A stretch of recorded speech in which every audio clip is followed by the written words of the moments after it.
마지막 사명을 성취하는 전도기획 전문가라, 이런 제목으로 말씀을 나누려고 합니다. 영어로는 The Last Mission 이렇게 잡아봤습니다. 제가 설교를 할 적에 이야기 형태로, 파노라마 형태로 설교를 하는 이유를 좀 아셔야 됩니다. 그러다 보니까 조금 길어질 수 있지만은 여기에 익숙해져서 성경 전체 역사가 꿰뚫어지면은 여러분이 생각하는 것보다는 목사님이 극과 극을 달리는 분이구나, 설교 5분 만에 딱 끝낼 수 있습니다. 근데 지금 뭐하냐, 5분 만에 하면 공식처럼 자꾸 들어간단 말이에요. 공식 가지고는 안 되는 거예요. 그래서 지금 파노라마식으로 제가 이야기하는 겁니다. 왜 그렇게 하느냐? 내가 설교 테크닉을 이야기하는 것이 아니고 모든 것을 다 가진 사람이 누구냐? 저와 여러분이고 복음 가진 사람이고 신자들인데, 안타까운 것은 불신자보다 더 황폐한 모습으로 살아가고 있습니다. 그러면 둘 중에 하나겠죠. 복음이 잘못되었거나 내가 잘못되었거나. 그렇다면 복음을 인식하고 있는 나의 방법이 뭔가 잘못되어 있다는 이야기. 하나님이 문제가 아니고 복음이 문제가 아니라면, 그토록 복음을 잘 알고 있는 내가 더 황폐해져 갔다면 분명히 나에게 문제가 있는 거예요. 그게 어디서 문제가 왔냐? 그걸 봐야 됩니다. 성경은 진리입니다. 이론이나 공식을 가르치는 수학이나 과학책이 아닙니다. 물론 여기에서 모든 것이 다 나오기도 하지만 현장 이야기입니다. 그래서 성경은 철학적 논리학을 가지고는 이해할 수 없는 모순처럼 보이는 것들도 우리에게는 나타나 보입니다. 사실은 모순이 아니고 뭡니까? 우리가 보기에는 모순처럼 보이지만은 거기에 뭐요? 참된 길이 있고 진리가 있고 생명이 있습니다. 쉽게 말하면은 하나님이 무엇을 이끌어가는 인도하심과 섭리가 어디에 있다고요? 모순 속에 들어 있습니다. 우리는 자꾸 진리라 하면 이론이라고 생각한단 말이에요. 물론 진리는 우리에게는 이론이 될 수도 있겠지만, 진리와 생명 속에 들어있는 모순의 원리 속으로 들어갈 수 있어야 종교생활을 청산하고 제대로 된 신앙생활 속으로 들어갈 수 있다, 이 말이에요. 강주원이와 고정민이의 관계는, 사람과 사람의 관계는 논리가 필요해요. 너 그러면 되냐? 근데 엄마와 아들의 관계는 논리의 관계가 아니고 모순의 관계예요. 그렇잖아요. 주원이처럼 개구장이지도 하면은 남이 볼 적에는 쟤 좀 예배 시간에 빠졌으면 예를 들면 그런 마음 들 수도 있잖아요. 근데 엄마는 안 그렇잖아요. 껴안으려고 하잖아. 그게 모순이지. 그렇잖아요. 여러분, 진리는 모순이 있는 거예요. 생명은 모순이 있는 거예요. 엄마와 아들 관계는 생명의 관계예요. 하나님과 우리의 관계는 철학적 관계, 관념의 관계가 아니고 아버지와 자녀의 관계라는 말이에요. 그렇기 때문에 모순이 있다는 말이에요. 우리는 이 진리, 생명, 길 속으로 들어가야 되는데, 진리가 이론이나 공식도 합리적 사고를 위한 논리학 같은 것으로 무의식 중에 착각을 하고 살아가는 경우가 많습니다. 그래서 우리는 절대로 내가 이해할 수 있는 복음이라는 핑계 속에서 내가 이해할 수 있는 종교적 논리나 이론으로 무장을 해서 살아가려고 하는 경향이 있다, 이 말이에요. 사단은 우리의 이런 내면적 상태를 알고, 잘 알고 있어요. 그래서 우리가 볼 적에 논리성, 합리성을 가지고 우리를 속이는 거예요. 사실은 논리가 아니고 합리성도 아니고 다만 자신의 기분이나 감정, 상처, 욕심에서 나오는 자기 기준의 논리요 합리성이에요. 그래서 목사님이 설교를 잘하면 그게 설득당해버리는 거예요. 그 명강사가 있고 자기가 따라다니는 강사가 있는 거예요. 그러다 보니까 전국구가 생기고, 그러다 보니 이단이 생겨버리는 거예요. 여러분, 제가 좀 수준 높은 질문을 한번 하겠습니다. 창세기 3장이 왜 생겼습니까? 창세기 3장이 왜 생겼어요? 언약을 놓쳤어요? 맞죠? 그렇지 않습니다. 지금도 우리의 뭡니까? 인생 문제는 창세기 3장 문제라고 합니다. 그래 이야기하잖아요. 그 복음은 다 끝난다고 이야기하잖아요. 근데 왜 우리에게는 자꾸 창세기 3장이 우리를 공격을 해가 영적으로 한패해지고 있는 줄 압니까? 그때마다 그리스도로 붙잡은데 황폐해지는 줄 압니까? 그 질문을 해봐야 돼요. 그게 기도입니다. 공식처럼 예수는 그리스도 인생 모든 문제 해결자, 왕, 선지자, 제사장 외운다고만 되는 게 아니에요. 물론 그걸 모르는 것보다 아는 게 낫기 때문에 깨닫도록 해주는 것은 필요해요. 그거 붙잡았다고 끝나는 게 아니에요. 문제는 아담과 하와가 우리만큼이나 이런 훈련을 안 받았을까요? 하나님이 얼마나 쐐기를 박았으면 동산 중앙의 열매는 먹지만 선악과는 먹으면 안 된다는 말이 우리로 치면 그 말이라 이 말이에요. 너희의 답은 선악과를 먹으면 되는 게 아니고 생명나무를 먹어야 된다. 그걸 세뇌교육을 시키듯이 오늘 우리에게 말하듯이 예수는 그리스도라고 이야기해 준 거란 말이에요. 근데 왜 그런 줄 압니까? 진리를 놓쳐서가 아니고요. 진리와 생명에만 있는 모순 속으로 들어가서 살고 싶지 않았기 때문에. 제 말이 뭐 말인지 좀 이해됩니까? 선악과를 왜 따먹지 말라 했을까? 하나님은 선악과를 왜 만들었을까? 이걸 누가 가지고 있었다고요? 아담이 가지고 있어요. 그거를 사단이 알았단 말이에요. 따먹어도 된다. 네가 따먹는 순간에는 하나님처럼 된다. 진리. 아담의 입장에서 볼 적에는, 하와의 입장에서 볼 적에는, 최초의 인간에서 입장에 볼 적에는 선악과를 만들기는 왜 만드셨습니까? 말은 안 했지만 왜 그거는 따먹지 말라 하느냐? 그게요 모순이었어요. 그 모순 속으로 들어가기 싫었던 거예요. 따먹지 말라 하면 안 따먹어버리면 되는 거예요. 그런데 꼭 거기에 대한 모순이 들이 싫은 거예요. 그런데 사단이 나타나서 따먹어도 상관없어요. 따먹으면 하나님처럼 될 수 있어. 그게 진리야. 그건 뭐예요? 생명적 진리가 아니고 내가 보는 진리예요. 오늘날 우리가 그렇게 신앙생활을 하고 있단 말이에요. 오늘날 예수는 그리스도 모든 문제 해결자라고 답을 가지고도 그런 스타일로 신앙생활을 하려고 한다 이 말이에요. 지난주 강단 메시지가요. 일부 예배 때 시대 살리는 하나님의 사람이라는 설교 시리즈에서 야곱은 자신의 마지막 사명을 하나님의 언약을 다음 세대에 전수하려고 하는 것이 자기의 마지막 사명이라 여기고요. 플래닝을 했다고 했습니다. 여러분도요. 내 인생을 걸고 플래닝을 하는 전도 기획 전문가가 돼요. 그게 사명자예요. 그게 여러분의 라스트 미션이에요. 우리 교회는 너무 내가 감사해요. 오늘 아침에도 설교하면 여러분들 얼마나 행복하냐. 우리 김경희 권사님, 구종옥 권사님만 생각해도 감사한 거예요. 연세가 우리 교회에서 제일 많은 축에 드는데 이분이요. 대표로 지교회를 하고 계신다. 당신네들이 어떤 것을 진행을 하고 있단 말이에요. 얼마나 감사한지 몰라요. 그는 마지막 이제 임종전에 또 하나 해야 될 마지막 사명을 찾았는데 그게 앉아요. 후손들을 불러서 축복하는 것입니다. 자신의 지금 오늘 보니까 병들어인데요. 마지막 힘을 다해서 자손들을 축복하려고 합니다. 이게 오늘날 우리에게도 큰 의미가 있습니다. 그게 뭐예요? 저와 여러분은 복을 나누어주는 인생을 살아야 됩니다. 남에게 복을 나누어주는 인생을 살아야 돼요. 거꾸로 이야기하면 복을 나누어줄 만큼 큰 복을 받은 사람이에요. 옆에 분하고 인사 한번 합시다. 당신은 복덩어리입니다. 우리 여기 복덩어리들만 모여 있는 거예요. 사명자는 뭐예요? 말로 하자면 사명 가진다는데 이 말은 뭐예요? 여러분 전도 기획 전문가가 돼야 돼요. 요셉은 고센 땅을 기획했습니다. 오늘 내용은 야곱은 무엇을 기획을 했냐? 이스라엘 12지파를 기획을 했습니다. 이스라엘 민족을 기획을 했습니다. 여러분들도 우리도 뭡니까? 전도 기획 전문가를 꿈꾸는 사명자가 되어야 됩니다. 아멘. 오늘 본문에 보니까 크게 두 부분으로 나누는데 요셉의 아들 에브라임과 므낫세가 뭐요? 야곱의 양자가 되어지는 장.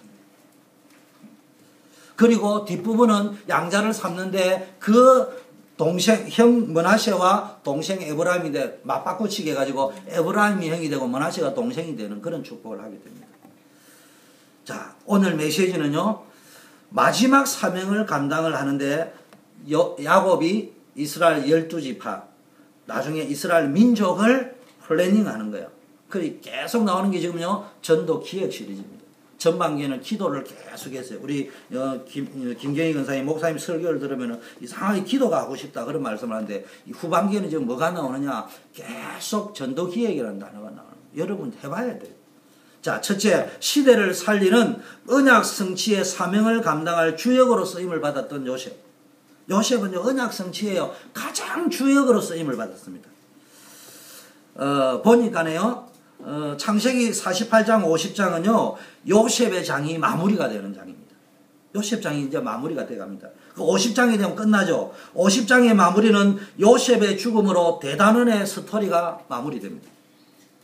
아브라함, 이삭, 야곱, 요셉의 네 인물의 스토리 가운데 요셉의 스토리가 가장 많이 기록이 되어져 있는데, 그것은 그만큼 요셉이 시대를 살리는 언약 성취의 사명을 감당하는 주역으로 쓰임을 받았다는 말이에요. 그만큼 요셉의 역할이 중요했다는 말이에요. 여러분들도 요셉과 같이 쓰임받는 사명자가 되시기를 축원합니다. 여러분 교회에서, 가정에서, 이 시대에. 자, 그러면은 요셉이 깨달은 최고의 깨달음이 뭐냐? 하나님이 함께 하신과 하나님이 인도하신과 하나님이 형통케 하시는 축복이 무엇인가를 요셉은 제대로 깨닫고 있었다. 두 번째는 뭐냐? 요셉이 발견한 최고의 비밀이 뭐냐? 그럼 어떻게 하면 하나님의 인도하심과 하나님이 함께 하심과 하나님이 형통케 하심을 누리는 자신만의 방법을 찾아냈어요. 왜냐? 노예이기 때문에. 왜냐? 기도할 수 없기 때문에. 왜냐? 예배할 수 없기 때문에. 무엇을 찾아냈냐? 코람데오를 찾아냈어요. 기도는 해야 되겠는데 나는 전혀 기도할 수 없다. 예배는 드려야 되겠는데 나는 전혀 예배 드릴 수 없는 상황이다. 그러면 어떻게 해야 되냐? 우리 같으면 포기해야 됩니다. 다음에 해야 되겠다. 다음이 없어요. 코람데오, 하나님 앞에. 내가 하나님 앞에 서면 된다.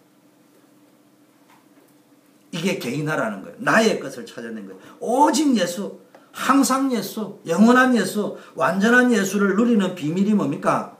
개인화요. 내 것이 돼요. 이게 코람데오는 하나님 앞에 선다는 다는데 이것까지 설명이 되는 게 아니고요. 요셉은 그걸 단어로 붙잡은 게 아니고 하나님 앞에서는 자기만의 기도의 방법, 자기만의 예배의 방법, 자기만의 임마누엘의 방법으로 붙잡은 것이지.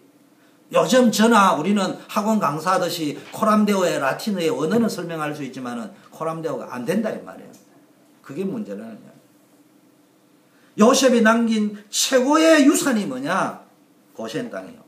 전도 기획을 통해서, 사명자 기획을 통해서 뭘 했냐? 고센 땅을 남겨주었어요. 그래서 거기서 이스라엘 민족을, 큰 민족을 이루라는 하나님의 언약이 성취되어지는 것. 두 번째, 하나님 언약 성취의 역사의 최고 주역으로 쓰임받았던 사실적인 인물은 누구냐? 야곱이었어요. 저는 이 본문을, 이 설교를 준비하면서 너무 감동되었어요. 울었어요. 내가 야곱이 맞구나. 우리 아들이 요셉이 맞구나. 자네는 주역이 맞지만 그래도 덜 떨어진 아빠지만 주인공은 아빠야, 아빠. 성경에 보니까 요셉이 아니고 야곱이라. 러비딤에서요, 아말렉과 싸우던 장면을 한번 보세요. 여호수아가 나가가지고 여호수아가 싸우러 가니까요, 막 아말렉이 막 추풍낙엽 떨어지듯이 막 완전히 끝나버렸어. 주역으로 쓰임받은 사람이 누구요? 여호수아예요. 근데 거기는 명백하게 누구의 장이요? 모세의 팔이 올라가니까 이기고 내려가니까 졌다. 그럼 뭘 기록해놓은 거요? 모세가 주인공이었다는 거예요. 지금 이 뭐냐? 앞에 드러나는 드라마틱하게 파워풀하게 나가는 거는 요셉인데 사실은 뭡니까? 주인공은 누구냐? 야곱이었어요. 그게 뭐냐? 창세기 37장 2절에 야곱의 약전이 이러하니라. 야곱의 인생 역사라는 말이에요. 두 가지 의미가 있습니다. 야곱의 인생 약전, 인생 역사는 요셉을 통해서 완성되었다는 겁니다. 제자, 렘넌트 메이커가 되고 제자, 렘넌트 메이커로서의 플래닝을 해봐라 이 말이에요. 성경은 요셉의 장을 시작하면서 요셉의 장이라 하지 않고 야곱의 약전이라고 기록을 하고 시작을 했습니다. 하나님의 섭리를 깨닫기 위해서, 하나님이 저와 여러분을 인도하는 것을 받기 위해서, 언약 성취의 역사에 저와 여러분이 쓰임받기 위해서, 세계복음화의 주역이 되기 위해서는, 언약을 성취해 나가시는 하나님의 기준을 알기 위해서는 성경이 왜 이렇게 기록했는지 기도해 볼 필요가 있고 질문을 해볼 충분한 이유가 있는 구절입니다. 야곱의 역사는 왜 그랬느냐? 야곱의 역사가 맞는데 야곱의 역사는 요셉을 통해서 완성되었기 때문에. 아니 무슨 말이냐? 요셉을 통해서 역사가 완성되었으면은 더더구나 요셉의 장이라고 해야지 왜 야곱의 장이라고 하느냐? 설교 준비하면서 깨달은 말이 하나님이 보실 때 야곱이 요셉과 같은 일꾼을 키웠다는 말이에요. 다른 말로 더 정확하게 이야기하면은 하나님이 보실 적에는 야곱의 인생 역사에 가장 중요하고 가치 있게 보신 것은 요셉과 같은 제자를 키운 것이다. 그래서 야곱의 약전이라고 시작하고 거기에 요셉 이야기를 굉장히 길게 적어놓은 거라. 그러면서 그걸 야곱의 인생이라고 이야기한 거라. 여러분, 여러분의 역사를 완성할 언약 잡은 렘넌트 제자 후대를 키우시기 바랍니다. 야곱의 인생의 약전의 마무리 카드, 히든 카드, 비밀 병기는 누구였냐? 요셉이었어요. 쉽게 말해 여러분이 키운 후대, 렘넌트, 제자, 사명자들이었다. 한 명만 있어도 여러분 인생은 달라지는 거예요. 야곱의 인생 역사에 요셉이 빠져버렸으면은 기록할 의미가 없는 거예요. 쉽게 말하면 쓰지를 안 했대. 기록하지 않았을 거예요. 그런데 제자는 태어나는 것이라고 우리는 훈련받았습니다.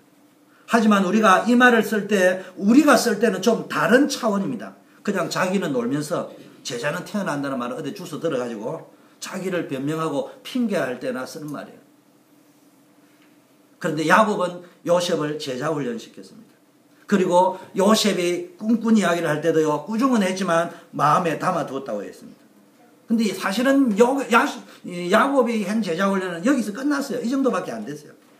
그 후에 요셉은 자기 손을 떠났어요. 여러분이 제자 훈련을 시킨데 그 제자가 어느 시점에 여러분 손을 떠나버렸어요. 그러니까 내가 제자 훈련 시킨 게 아닌 것처럼 보입니다. 기도 외에는 한 것이 없었습니다. 내가 언약을 붙잡고 큰 민족을 이루는 언약을 붙잡고 요셉을 제자 훈련 시킨데 요셉이 죽어버렸어요.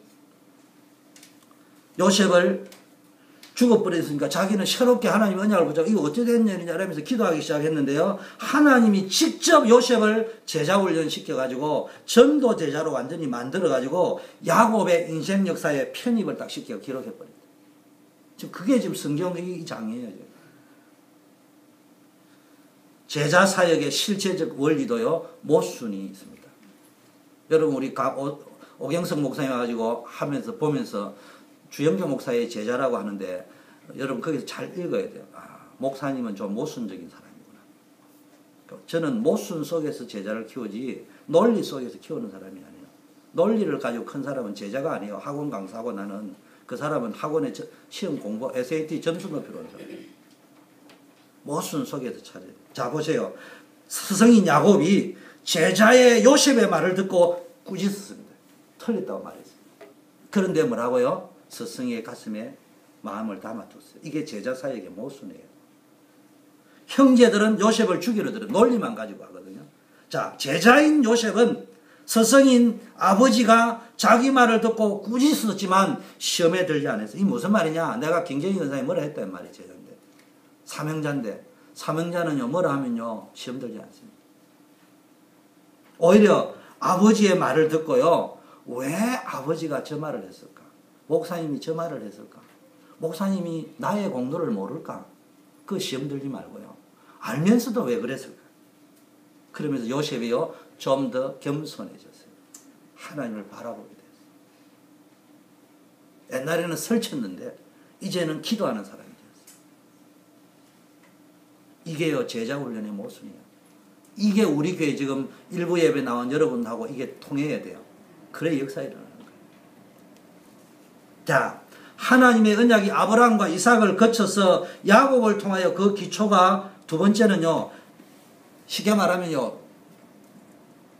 제자를 통해서 요셉을 통하여 야곱의 인생 역사 약전이 마무리되었기 때문에 요셉 이야기를 야곱의 약전이라고 했고요. 또 하나는요. 하나님이 언약을 아브라함에게 주셨고 그것이 이삭을 거쳐서 그 언약이 야곱을 통해서 그 기초가 완성되었다는 것이에요.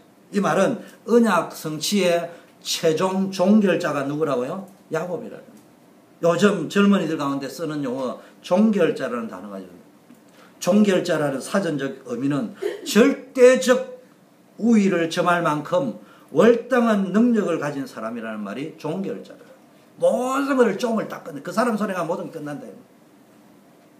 하나님의 은혜와 능력을 받아버리면은 영적인 비밀을 모르는 사람이 볼 때는 여러분 보고요. 능력을 가지고 해라 이런 말이 아니고 여러분이 진짜 은혜 받아버리고 하나님의 능력을 받아버리고 영적인 상태가 업그레이드 되어버리면은 영적 비밀을 모르는 사람이 볼 때는 절대적인 능력을 가진 사람처럼 보여요. 어쩜 저렇게 완벽할까?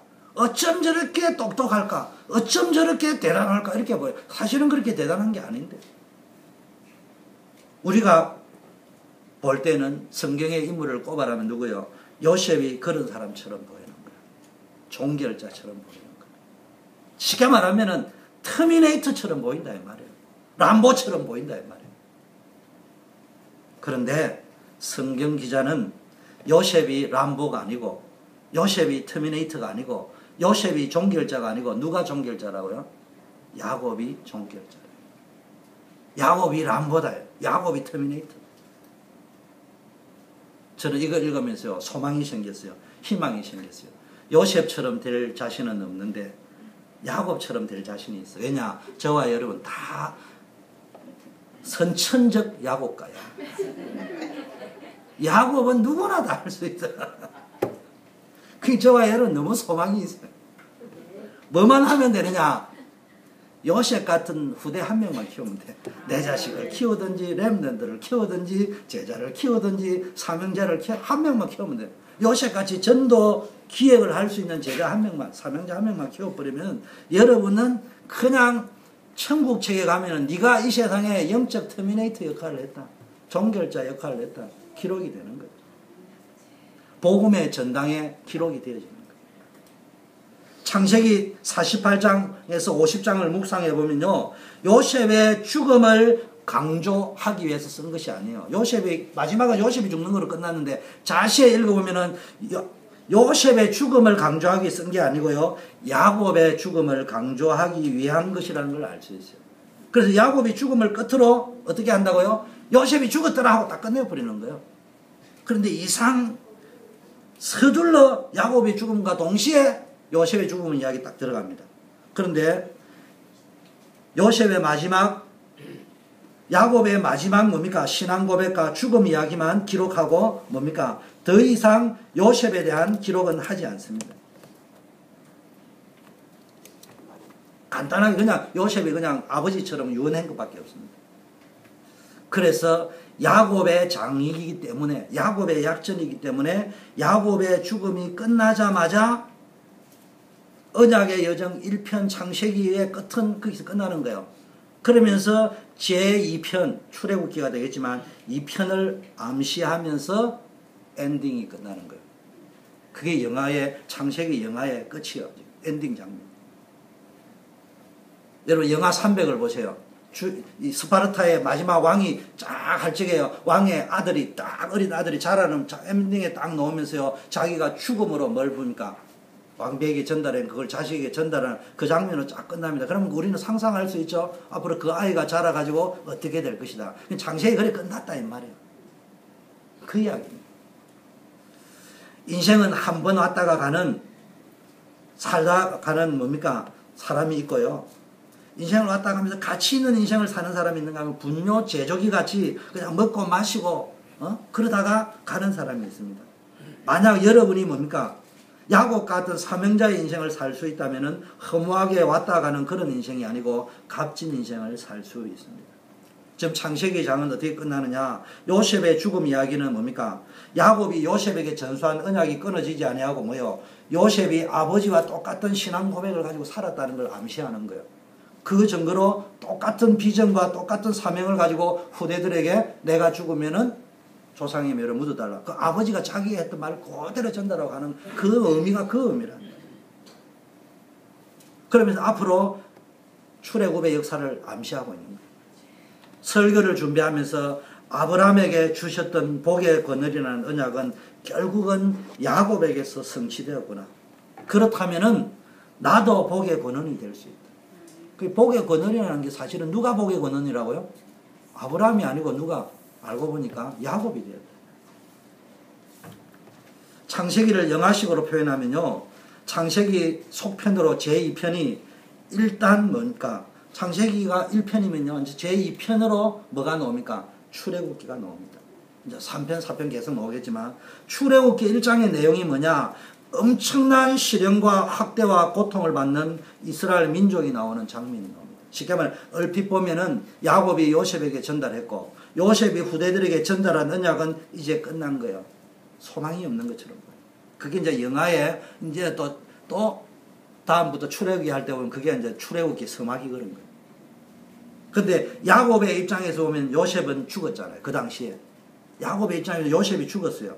그가 언약을 전수하려고 잡았던 제자 사역은 끝난 것처럼 보이는 거예요. 소용이 없는 것처럼 보이는 거예요. 요셉의 입장에서 보면은 후대에게 전달했던 언약과 제자 훈련은 소용이 없는 것처럼 보입니다. 그게 출애굽기 1장이에요. 근데 출애굽기 2장을 보면은요, 약 400년간 계속되어 온 애굽의 학대와 노예 생활의 고통 속에서도 결코 야곱을 통해서 요셉을 통해서 후대에게 전달되었던 언약, 제자 훈련은 끝이 나지 아니하고 보이지 않게 뭡니까? 계속해서 후대들에게 흘러왔다는 증거로 앞으로 펼쳐질 파노라마와 같은 구원의 대사역을 펼쳐질 것을 암시하는 장면으로 뭐가 나옵니까? 레위 남자가 레위 여자에게 장가갔더라. 쉽게 말하면 요게벳과 아므람의 이야기가 딱 나오는 거예요. 그 다음에 뭐가 나오는 거예요? 그들이 제2편의 주인공 모세를 낳았더라. 이렇게 딱 나오는 거예요. 그게 아니라 언약의 여정 2편이라 이 말이에요. 창세기 속편은 출애굽기 시나리오의 주인공은 모세로 이제 등장합니다. 이 무슨 이야기냐? 비록 이름은 없지만 언약 가진 사명자들이 지속되어 왔다는 걸 암시하는 거예요. 드디어 때가 차니까 그 부모로부터 마지막 주자인 달리기 개조로 치면은 앵커 역할을 하는 바톤을 전달받아서 마지막 바톤을 전달받아서 완전히 430년 동안 절망이 끝난 거예요. 그런데 완전 역전시키버려요. 그게 출애굽기입니다. 여러분 야곱의 약전이라는 관점에서 보면 이런 거예요. 야곱이 요셉을 언약 전달자로 요셉을 지명하려고 전달했던 계획이 무산되고 끊어질 것 같은 내용이 야곱의 입장에서 볼 적에는 요셉은 죽었던 거예요. 우리들의 입장에서 보면 요셉은 고난당했던 거예요. 얼핏 보면은 자신이 전도 기획했던 것이 헛사가 된 것처럼 보입니다. 제가 무슨 이야기 하냐? 여러분 전도 기획자가 될 적에 하다가 보면은 절망적이고 뭐 뜻대로 안 되는 게 있을 적에 낙심하면 안 된다 이 말이에요. 여러분이 전도 기획하는 영적 상태 그 자체가 중요하다 이 말이에요.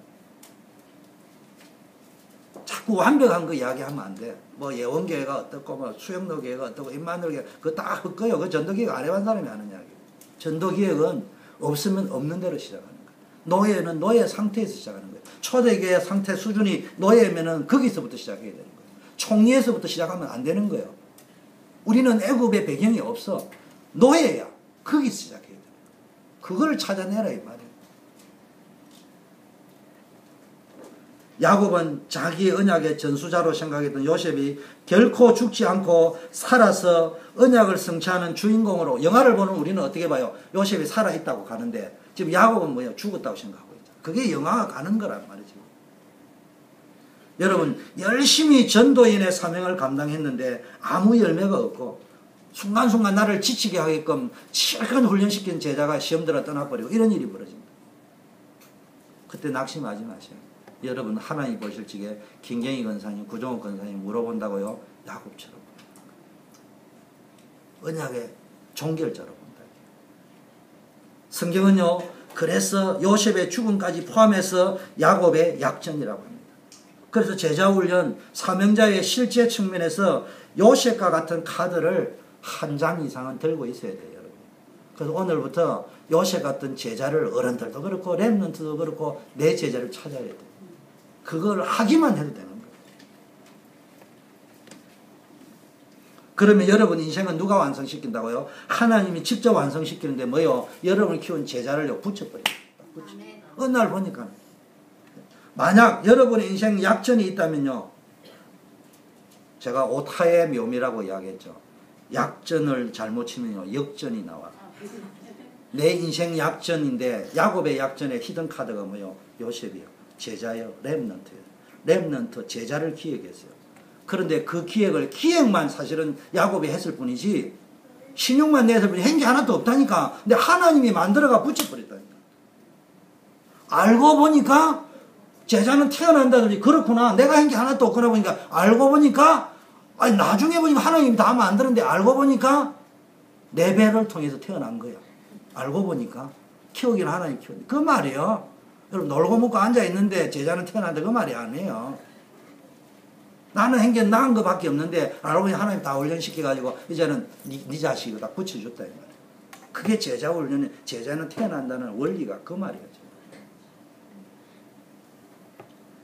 지금부터요 여러분의 약전을 점검해 보세요. 진짜 있는지 없는지. 여러분의 전도 기획이 있으면 여러분은 인생 약전이 있는 거예요. 그게 없다면 여러분은 그냥 살아가는 것이지 약전이 없는 거예요. 이력이 없는 거예요. 한 3분 간증을 준비해 보세요. 복음 전할 적에 3분짜리 간증거리를 한번 준비를 해보세요.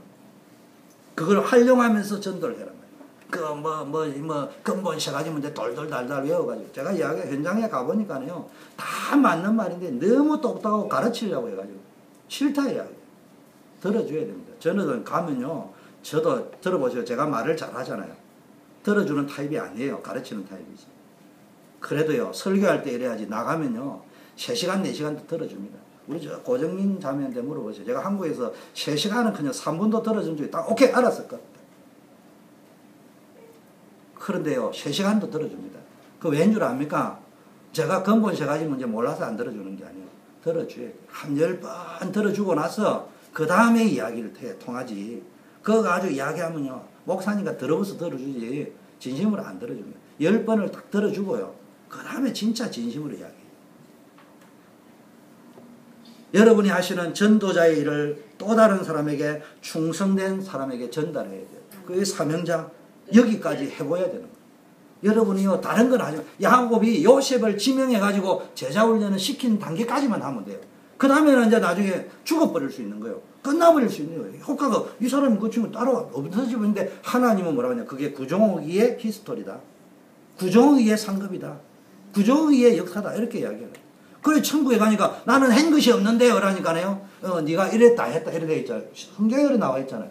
그냥 한 놈이 이래 이야기해요. 아이고 내가 뭐 다 했는데 도무지 기억이 안 난다. 이래 이야기해요. 자 그러면 야곱의 약전의 시작은 어디부터 시작되느냐. 언약 성취가요 사명으로 각인될 때부터 야곱의 약전이 시작돼 이런 겁니다. 창세기 야곱의 이야기는 어디부터 시작됩니까?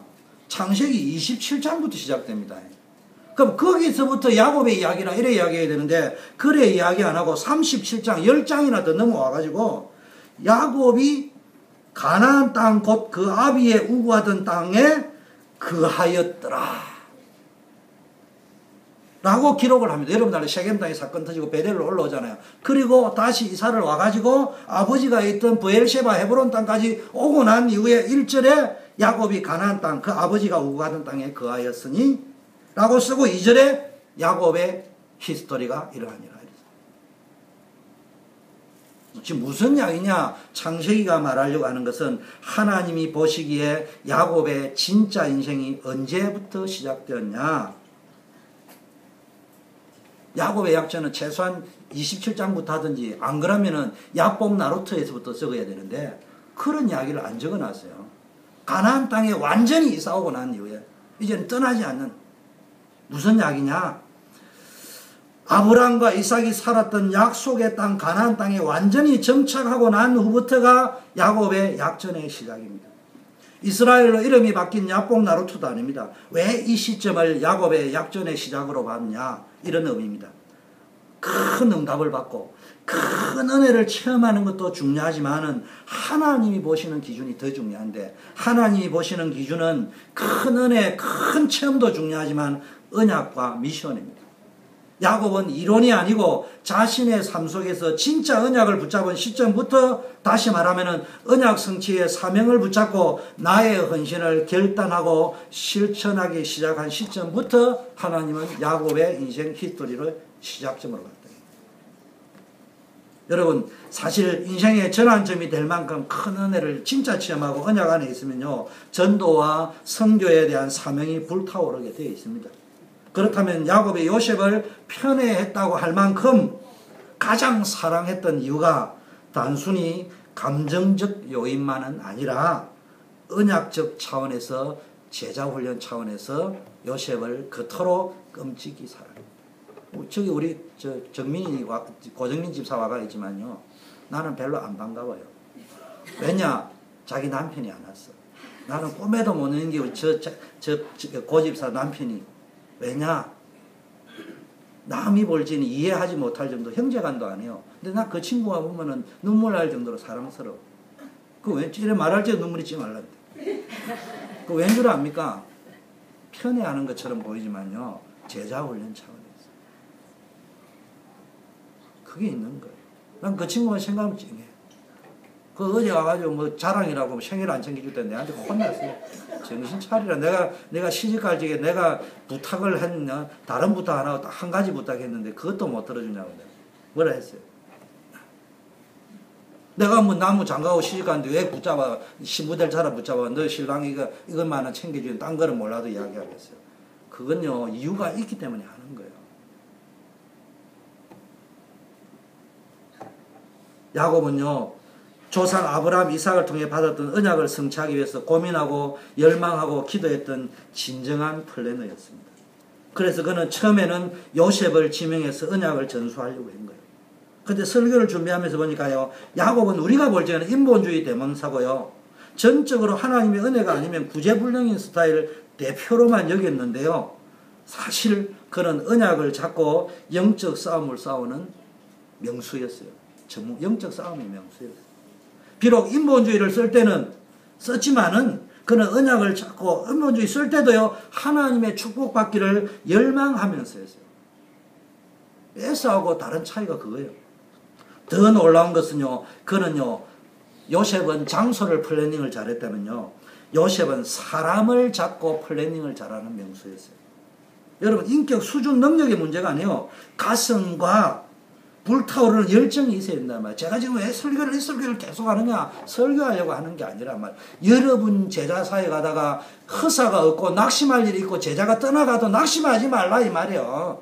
언제 하나님이 누군가를 만들어가 여러분에게 붙여놓고 이건 네 상품이다, 네 상급이다 이래 하는 날이 온다 이 말이에요. 뭘 했냐? 요셉은 뭡니까? 인본주의는 비록 썼지만은 별거 아니에요. 요셉은요, 제자 사역을 하면서 어떻게 했냐? 스스로 포기한 적은 없어요. 어느 날 요셉이 죽었어요. 그래도 포기하지 않고 기도했습니다. 사명 놓고 기도하는 가운데 뭘 찾았다고요? 요셉이 제자훈련을 했다면, 제가 생각할 때는요, 요셉을 제자훈련시키기가 성공했다면은 야곱은 12지파를 기억하지 못했을 수도 있습니다. 근데 요셉이 죽어버렸기 때문에 기도 중에 12지파라는 큰 그림을, 큰 민족을 이룰 것이라는 하나님의 언약을 붙잡고 기획할 수 있었던 거예요. 무슨 이야기냐? 여러분 사역할 때 제자가 시험 들게 때로는 일이 이루어져야, 낙심하게 벌어져야 진짜 사명자인지 아닌지 구별을 할 수 있고, 진짜 사명자라면 거기서 더 큰 그림을 그릴 수 있는 거예요. 제자는요, 태어난다는 말이 그 말이에요. 어느 날 하나님이 만들어 붙였는데 알고 보니까 내 배에서 태어난 거예요. 그걸 제자는 태어난다는 거예요. 언약 성취 플래닝의 최고의 모델이 야곱이었다. 야곱은 그러니까 요셉은 고센 땅을 기획했다면은 야곱은요, 사람을 플래닝했는데 보세요. 야곱이요, 언약 성취의 사명을 가지고 최초로 선택해서 제자훈련 시켰던 렘넌트가 누구라고요? 사명자가 요셉이었어요. 근데 요셉이 죽고 나니까, 요셉이 죽은 줄로만 알았을 때 요셉을 만나는 과정에서 영적으로 깨달았던 후대 제자를 누구를 알았어요? 영적 장자를 세우려고 사명을 가지고 기획을 했는데 그 사람이 누구라고요? 유다였습니다. 그래서 유다를 나중에 축복을 하는 거예요. 자기 감정하고 상관없이 유다를 언약의 장자로 축복하잖아요. 메시아 계보를. 그런데 더 중요한 것은 이게 이제 요셉 기획의 클라이막스가요, 유다를 장자로 축복했는 데는요, 감정과 눈에 보이는 열매, 지금 요셉의 공헌도가 엄청 큰 거예요. 근데 오늘 2배로 축복을 하는데요, 그거는 육신적으로 주고 끝내는 거예요. 결국 누구에게 영적 유다에게 주는 거예요. 이게 옛날 야곱하고는 차원이 다른 거예요. 지금 내가 조금 이따 설명을 잘 들어야 됩니다. 더 클라이막스, 에브라임과 므낫세를 양자로 입양합니다. 우리가 보기엔 그냥 양자로 입양하는데 지금 뭘 그림을 그리고 있는 거예요? 이스라엘 12지파를 그림을 그리고 민족을 그림을 그리고 큰 민족을 이룰 것이라는 약속에 기초를 해서 공헌도가 있는 요셉에게는 2배의 갑절의 축복을 주는 것처럼 보이는 방편으로 삼는 척 하면서도 사실은 12지파의 그림을 플래닝을 하고 있어요. 이스라엘 민족. 여러분 10이라는 숫자는 인도에서는 12진법을 쓴다고 하잖아요. 예수님도 12제자를 선택했잖아요. 가장 우주적이고 철학적인 숫자가 12라는 숫자인 것은 분명합니다. 근데 제가 12를 강조하려고 하는 것이 아니고 야곱이 이만큼 벌써 뭔가를 알고 언약 성취 차원에서 사명을 가지고 전도 기획을 했던 거예요. 키는 전도 기획이요. 실패는 없어요. 전도 기획. 왜 이스라엘 민족을 아브라함 민족이라 하지 않고 이삭 민족이라 하지 않고 요셉 민족이라고 하지 아니하고 이스라엘 민족이라고 부르는지 유대 민족이라고 부르는지 이 기획이 어디서 나왔다고요? 야곱에게서 나왔다. 가만히 살펴보면요. 야곱은 무슨 일을 하든지 플래닝의 대가였습니다.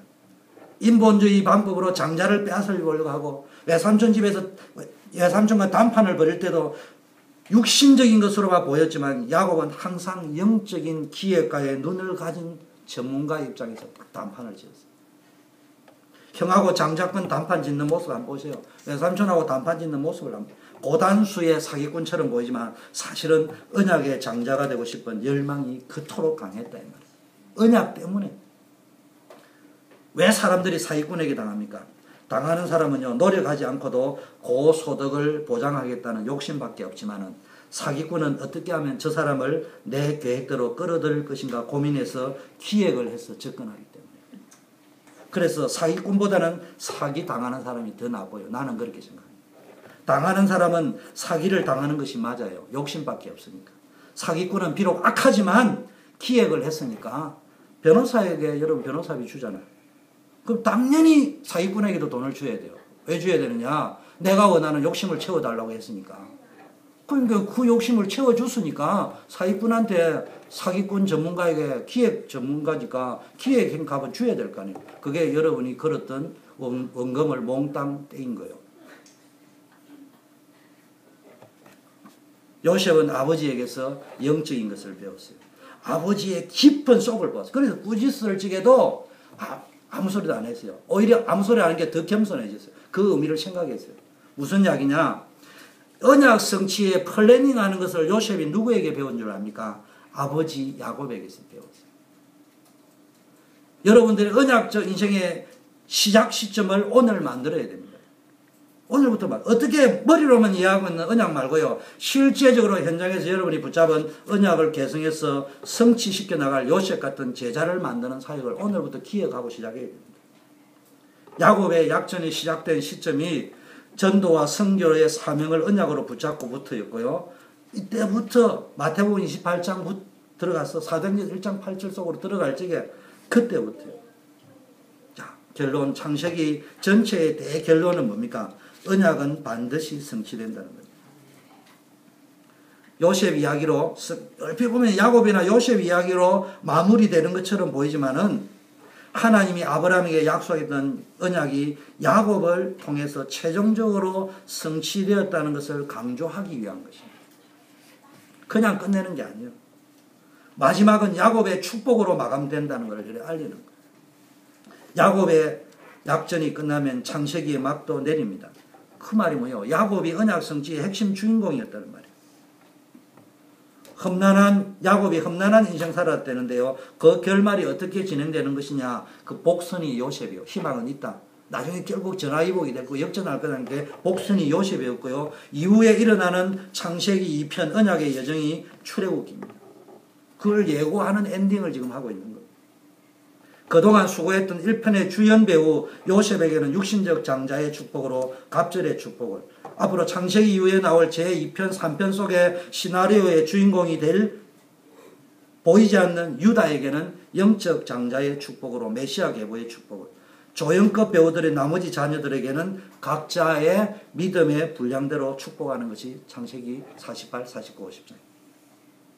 이제 언약의 여정 1편 창세기를 내릴 준비를 하고 있습니다. 2편에는 유다를 통해서 일어날 메시아를 통한 구원의 언약을 드라마틱하게 펼쳐질 것이다. 그게 이제 출애굽기 강의입니다. 개봉박두 기대하시기 바랍니다. 다시 본문으로 돌아가면 우리에게 주는 메시지를 들어야 되는데요. 야곱이 1절에서 병들었다 이랬습니다. 기력이 시하여 침상에 머물러 있었는데요. 병까지 들었어요. 야곱이 지금 최후가 얼마 남지 않았어요. 말기 상태, 암말기란 말이에요. 죽음 앞두고 있습니다. 이때 요셉이 두 손자를 데리고 야곱의 임종을 보기 위해 도착합니다. 야곱이 다른 아들도 불렀습니다. 상황을 보니까. 불렀는데 요셉이 두 아들 데리고 먼저 도착했다는 말입니다. 어떤 의미에서는요, 부모에게 효도하는 것도 축복이라는 말이 맞습니다. 요셉의 효성이 지극했다는 대목이 먼저 왔어요. 아들까지 데리고. 부모에게 효도하면 축복을 받습니다. 더 확실한 말은 축복을 받을 자는요, 부모에게 하는 효성도 다릅니다. 영적 상태를 이야기하는 거예요. 근데 놀라운 반전이 있는데요. 요셉이 병들을 때는 야곱이라고 이야기했는데, 야곱이 이제 마지막 사명을 감당해 축복할 때 일었을 때 뭐라고 적어놨냐? 이스라엘이라고 적어놨습니다. 웃기게 적어놨습니다. 이건 뭡니까? 침상에 앉았습니다. 죽기 직전에 침상에 이스라엘이 앉아가지고요. 앉았다는 말은 임종 전에 자신이 해야 될 사명이 무엇인지를 확실하게 알고 있었다. 죽기 전에 해야 될 사명. 그래서 여러분도요, 언약 가진 자로서의 사명을 죽기 전에, 우리 모두는 다 죽잖아요. 5대 현장을 내가 왜 자꾸 이야기하느냐? 그걸 붙잡고요, 사명 기획을 해보세요. 뭐라고 이야기하는가? 요셉은 언약의 계승자라는 거예요. 너는 언약의 계승자라고 이야기하면서 무슨 이야기합니까? 요셉에게 이날 루스 베델에서 도망갈 적에 하나님이 나타나셨고 베델에서 자기를 부르시고 축복하셨던 이야기를 쭉 합니다. 이 말은 도망가는 신세, 도망을 가는데 하나님 야곱에게 나타나서 너는 도망자가 아니고 너야말로 언약의 후손이라는 걸 확인시켜 준 거예요. 그때는 몰랐죠. 그리고 다시 35장에 올라올 적에 뭡니까? 다시 나타나서 확인됩니다. 옛날 그것이 지금도 유효하다. 지금부터다. 그걸 지금 야곱이 기억하고 있단 말이에요. 새기에 두었단 말이에요. 여러분도요, 언약을 지식으로 알면 안 돼. 가슴에 각인을 시켜놔요. 확인, 또 확인, 또 확인해야 돼. 또요, 생육하고 번성해라. 이렇게 이야기하는 거는요, 창세기 28장 3절 4절에요. 그 어미 리브가가 야곱에게 전달해 줬어요. 근데요, 리브가가 뭘요? 조상에 내려오는 언약을 전달해 줬어요. 기획을 해가지고. 영원한 소유라는 말은 아브라함에게 해줬던 언약을 다시 야곱에게. 지금 야곱이요, 아버지를 통해서, 엄마를 통해서, 할아버지를 통해서요, 계속 언약을 준 걸요, 완전히 새겨가지고 있다. 이 말이에요. 지금 제가 설교하려는 내용은. 그래서 야곱이 받은 축복은 새로운 것이 아니고 뭡니까? 하나님이 아브라함과 이삭에게 주셨던 그 언약을 다시 재확인시켜 준 거예요. 각인을 시켜놓은 거예요. 그래서 야곱은요, 우리 눈에는 언약의 대명사처럼, 인본주의 대명사처럼 보이지만 언약을 생명과 같이 마음에 각인하고 사는 사람이었어요. 요셉 역시 아버지께 받은 언약을 가슴에 잘 박힌 목과 같이 각인하고 사는 사람이었어요. 그래서 야곱이 지금 자기가 받았던 언약을 요셉에게 똑같은 방법으로 재확인시켜주는 게 마지막 엔딩 장면입니다. 나는 지금 조상 곁으로 간다. 묻어달라. 그 언약의 바톤은 네가 이제 가져가야 된다. 지금 야곱이요, 요셉에게 전달하는 내용이 뭡니까? 그냥 조상의 묘에 묻어달라는 말이 지금 뭐예요? 민족과 땅에 대한 언약을 하고 있다는 말이에요. 눈 감기 전에 다시 한번 이것을 뭡니까? 애굽 땅에 그냥 동화되거나 정체성 잃어버리지 말고 반드시 하나님이 약속의 땅으로 데리고 나갈 것이다. 네가 그 주역이 되어야 된다. 이 요셉의 사명을 전달해. 네가 못하면 후대에게 전달해야 된다. 이걸 전달했습니다. 그러면서 뭡니까? 너는 장자의 축복을 받을 것이다. 이미 야곱은 죽을 거를 생각하면서 뭘요? 요셉에게는 공로를 인정해서 장자의 축복을 줘야 되겠다. 유다에게는 언약적 장자의 축복을 줘야 되겠다. 이 생각을 했습니다. 그러면서도 이스라엘 민족 12지파를. 그래서 뭐예요? 양자 입양을 해라. 실제 두 아들에게 주잖아요. 그런데요, 다음 주에 설교할 49장에 가면요, 에브라임과 므낫세 이름이 없어요. 그냥 요셉 축복했어요. 그 말은 뭐예요? 지금 이명계약을 했다는 말이에요. 여러분, 야곱이 벌써요, 이명계약이 뭔가를 알아요. 아들한테 딱 주고요. 벌써 12지파 시나리오 짜놔놨고요. 49장에 축복할 지에는요. 아들들 시험들까 싶어서요. 그냥 평균으로 쫙 해가지고 요셉 지파를 딱 축복합니다. 그게 이명계약이요. 야곱이 벌써 이걸 딱 알고 있다. 다시 한번 뭡니까? 자기가 죽고 난 이후에 시신을 가지고 나가라고 이야기합니다. 그리고 조상님이 묻어달라고 하면서 무슨 이야기 한다고요? 생뚱맞게 무슨 이야기를 갑자기 끄집어내느냐면 자기 마누라 요셉의 엄마 라헬 죽은 이야기를 하는데 그것도 무슨 이야기? 길가에 묻었다 이 말이에요. 아니 야곱이 그토록 사랑했던 여자가 진정 사랑했던 그 여자가 누구예요? 라헬이요. 그런데 얼마나 급했으면은 그토록 사랑했던 아내를 레아를 길가에 묻었다면 이해가 되는데 라헬을 길가에 묻어뒀어요. 그 이야기를 하면서 조상님에 묻어달라는 말은 무슨 이야기요? 의미가 있어요. 내가 그때 야곱이 지금 어디로 그 상황이 어떤 상황이요? 도망갔다가 바다나람으로 다시 세겜에 와가 얻어 터졌다가 다시 베델로 올라왔다가 이제는 아버지가 살던 브엘셰바 헤브론 땅으로 가는 길이었는데 그 길이 기획을 해가지고 가는 길이 아니고 마지못해 가는 길이었어요. 그때 죽었다 이 말이에요. 그래서 급해가지고 길가에 묻을 수밖에 없는데 이제는 그런 식으로 살지 말고 언약을 성취하는 기획을 하면은 내가 언제 가야 될 이유를 가지고 기획을 해가 갔으면은 조상의 땅에 묻어야 될 것까지 생각하고 갔을 거 아니에요. 그 이야기가 지금 여러분이 기획을 해야 됩니다. 완전하지 못해도 시작하면 되는 거예요. 하나님이 알아서 다 해주시는 거다. 여러분 또 무슨 이야기냐? 그 이야기를 생뚱맞게 하는 것은요. 아무리 이 땅 애굽에서 부귀영화를 다 누려도 애굽에서 죽는 것은 길가에서 죽는 거하고 똑같아 이런 말이에요. 나그네가. 여러분 세상 부귀영화를 누려도 언약 놓치고 가면요. 길가에서 죽은 거하고 똑같은 거예요. 그 실제 레아는 조상의 묘에 묻혔습니다. 그게 의미가 있어요. 하나님 뜻이 원래 그런 거예요. 그게 영적 계보요. 라헬은 우상 숭배했기 때문에 사실은 야곱이 좋아했을 뿐이지 언약하고 상관없는 거예요. 자, 또 하나의 의미는 야곱의 영적 상태가 아까 이야기했죠. 그런 경험이 있기 때문에 기획을 해라 이 말이에요.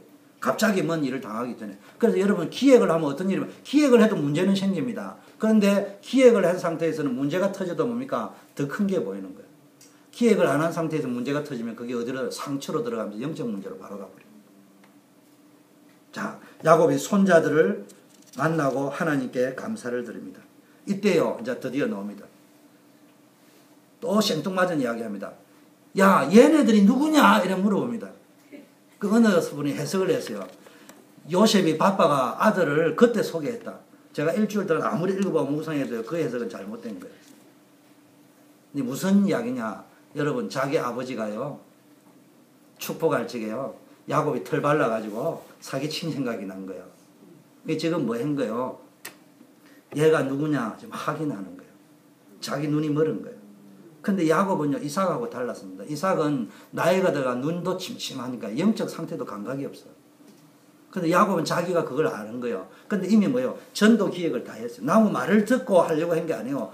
기획을 다 해가 12지파 민족 기획을 다 해놔놓고 최종적으로 다시 물어보는 거예요. 얘가 누구냐? 내 눈도 침침할 수 있으니까. 그러니까 나무 말 듣고 한 게 기획은 다 해놨는데 마지막 확인을 딱 하잖아. 그래 놓고는 손을 딱 이렇게 딱 하거든요. 그러니까 요셉이요. 그러면 안 된다고 이야기하잖아요.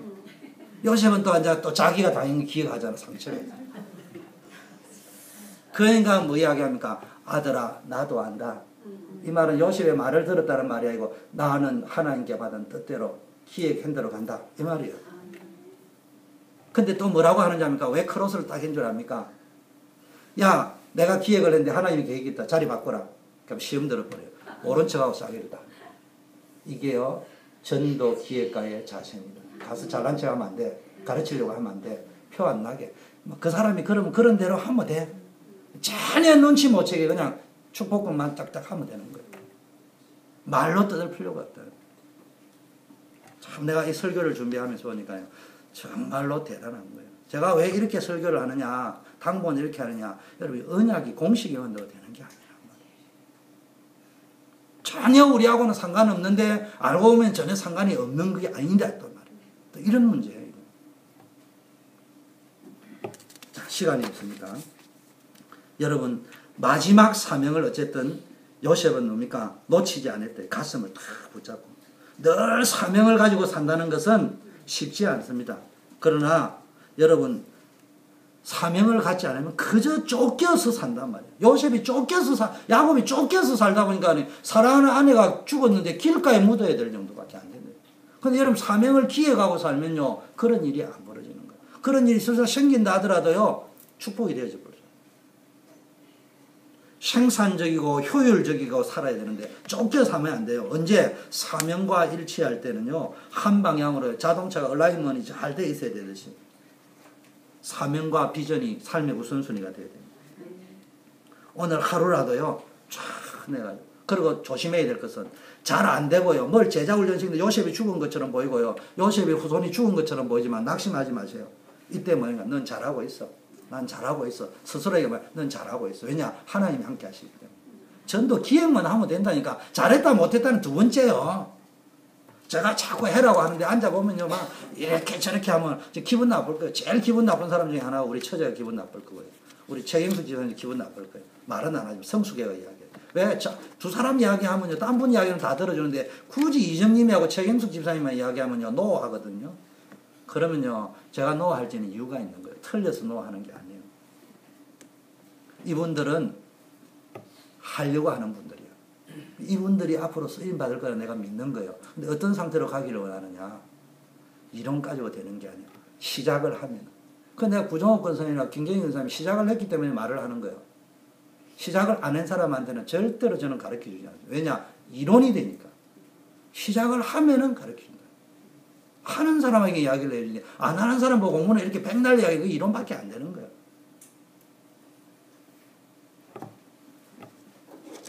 그래서, 저도 오경석 목사가 제 밑에서 커치면 그게 갑자기 나타나겠어요. 그럼 제가 다 묻어가 가르쳐 줬다는 이야기예요. 그거 왜 안 가르쳐 주냐? 그 사람에게 가르쳐 내한테 가르쳐 주지. 안 가르쳐. 그 친구는 뛰었어요. 뛰었기 때문에 불러가. 강성희 집사 뛰었어요. 불러가요. 안 뛰면 반축이었어요. 뛰었기 때문에 불러놓고 이야기하면 뭔 말인지 알아듣는다니까. 근데 반축이었기 때문에 내 생명이 들어있는 거야. 그 나는 내 피를 주서라도 아끼고 싶은 거야. 도와주고 싶은 거야. 복을 나누어주는 사명을 잊지 말아야 됩니다. 여러분은 복덩어리입니다. 인사하고 마치겠습니다. 여러분은 그리스도인은 복덩어리란 말이에요. 자, 옆에 분하고 이야기하겠습니다. 당신은 복덩어리입니다. 제가 좀 여러분을 좀 축복하겠습니다. 오늘 11절을 보니까요. 요셉에게 야곱이 이런 말을 합니다. 내가 내 얼굴을 보리라고는 뜻하지 못했는데 하나님이 내게 내 소생까지도 보여주셨다. 이번 주 또 여러분이 이런 축복이 있기를 바랍니다. 전혀 일어날 것 같지 않던 기적 같은 응답이 여러분에게 일어나기를 축원합니다. 근데 뭐라고 했냐? 거기에 더 보태서 보너스 축복까지 내가 기대 안 했던 까지 덤으로 얻는 기쁨을 누리는 축복이 있기를 축원합니다. 하나님 아버지 감사합니다. 오늘 요셉이 누렸던 전도 기획가의 사명자의 축복을 우리 일부 예배 나온 모든 분들이 누리게 하옵소서.